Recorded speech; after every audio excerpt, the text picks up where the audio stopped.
Hello, কেমন আছো সবাই? আশা করি খুব ভালো আছো। আমিও খুব ভালো আছি। আমি আবার চলে এসেছি একটা নতুন রান্নার ভিডিও নিয়ে। খাসির মাংস চর্বির বড়া।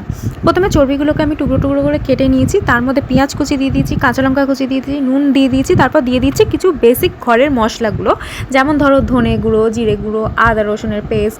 পরে গরম মশলা গুঁড়ো দিয়েছিলাম এখানে, তারপর লঙ্কা গুঁড়ো দিয়ে দিয়েছি। তারপর আমি এখানে ভালো করে মিক্সড করে নিয়েছি।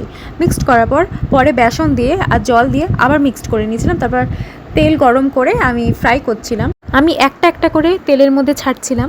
আর লো ফ্লেমে, অবশ্যই এটা মনে রাখতে হবে, লো ফ্লেমে ফ্রাই করতে হবে, তাহলে ভালো ক্রিস্পি হবে, খুব ক্রিস্পি হবে। খেতে খুবই দারুণ হয়েছিল, অসাধারণ হয়েছিল। বাইরে ক্রিস্পি, ভিতরে জুসি ব্যাপারটা হয়েছিল। এখানে আমার হয়ে এসছে, এবার দেখতেই পাচ্ছেন। ভালো করে উল্টে টুলটে নিতে হবে। তারপরে দেখুন হয়ে গেছে। আপনারা একটা অবশ্যই বানিয়ে দেখবেন। ভালো লাগলে ভিডিও লাইক, কমেন্ট, শেয়ার করবেন, সাবস্ক্রাইব করতে ভুলবেন না। টাটা, দেখা হবে নেক্সট ভিডিওতে।